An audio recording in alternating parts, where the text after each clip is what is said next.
నమస్తే అండి. మనం ఇప్పుడు పచ్చి చేపల పులుసు మామూలు కలిపి పెట్టేటట్టు చేద్దాము. ఇది వెనకటి కాలంది అమ్మ వాళ్ళు చేసేది.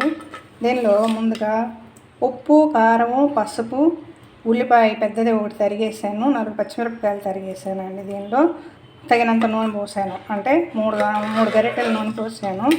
ఇది కలిపేసాను. ఇలా కలిపి అల్లం వెల్లుల్లిపాయ పేస్ట్ 1 స్పూన్ వేసాను. అన్నీ వేసి కలిపిన తర్వాత దీనిలో ఈ చింతపండు పులుసు పోసేస్తున్నాను. కలిపి పెట్టుకున్న చింతపండు, కొత్త చింతపండు అండి ఇది, గుజ్జు పోసేస్తున్నాను. పోసేసి ఇంకా మిగిలినకి కూడా పోస్తాను. ఇప్పుడు దీనిలో మనం ఉంచుకున్న చేపలు, అంటే శుభ్రం చేసి పెట్టిన చేపలు ఇవ్వండి, ఇవి వేస్తున్నాను. అవి వేసేసి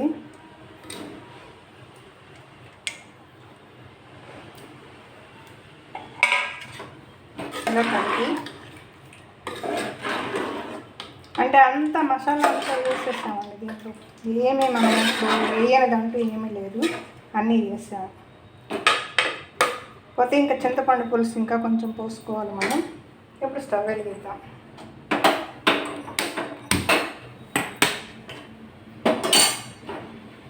ఇప్పుడు ఈ మిగిలిన పిప్పి ఉంది కదా,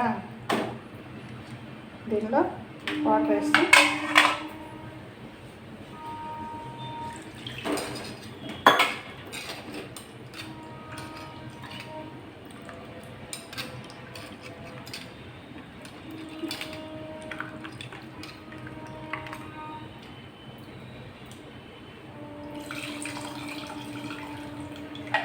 ఇంకా ఉందండి పులుసు, చూద్దాం.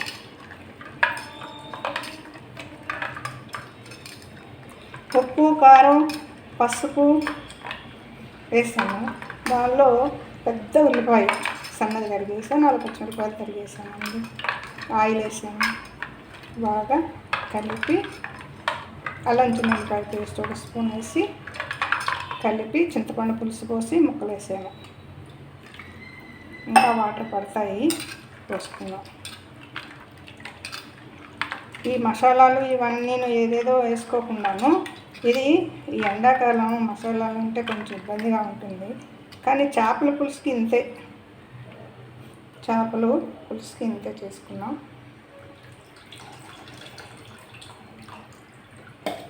ఇంకొంచెం వాటర్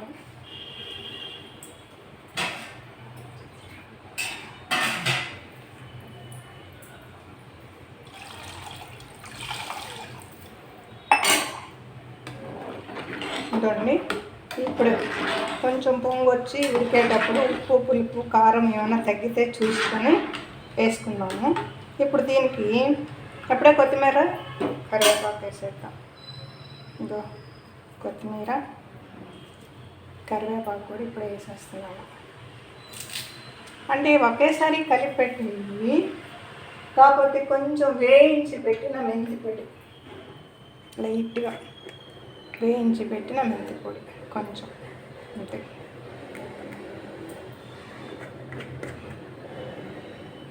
వేసి బాగా మసిలి బాగా తెరిగిన తర్వాత, కూర బాగా తెరుగుతుంది కదా, అప్పుడు సిమ్లో పెట్టుకోవాలి. బాగా పొంగు వచ్చిన తర్వాత తెరుగుతూ ఉంటుంది, అప్పుడు సిమ్లో పెట్టుకోవాలి. సిమ్లో పెట్టుకొని బాగా ఉడికించాలి. మనకు తగినంత పులుసు చూసుకొని అప్పుడు దింపేసుకోవాలి. ఓకే,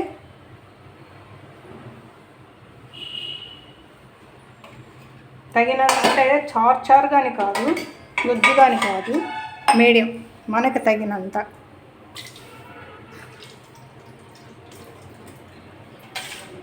ఇది కాస్త పుల్లపుల్లంగా ఉంటేనే బాగుంటుందండి.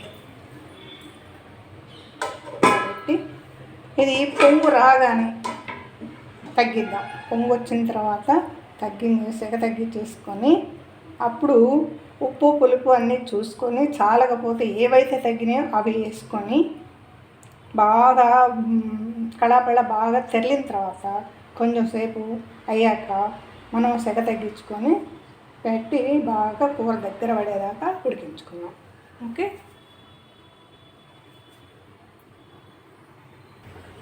ఇదండి చేపల పులుసు ఇలా తెల్లుతుంది. ఈ తెరలేటప్పుడు బాగా ఒక 5 నిమిషాలు అట్లా తెల్లనిద్దాం. తెల్లనిచ్చేసి సిమ్లో పెట్టేసేయండి.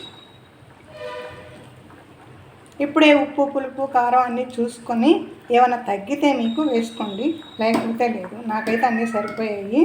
మీరు ఇంకా ఇది తెరుతుంది కదా, ఒక 5 నిమిషాలు ఉంచేసుకొని, ఇప్పుడు 2-3 నిమిషాలు అయిపోయింది. ఇంకా కొంచెంసేపు అంటే అన్నీ పట్టాలి కదా, ఉంచేసుకొని సిమ్లో పెట్టి మూత పెట్టేసేయండి. చేపల కూర ఉడికేటప్పుడు ఆ స్మెల్ అంతా బయటికి పోవాలండి. అది పోయిన తర్వాత అందుకే తెల్లటం అంటారు, దాన్ని అట్లా చేయాలి.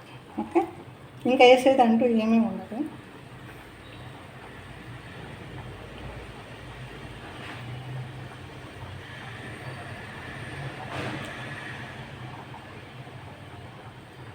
దాన్ని ఇలా సిమ్లో పెట్టేసుకొని అలా ఉడికిద్దాం. ఓకే, మీకు కావలసినంత పులుసు చూసుకొని దింపేసుకోండి.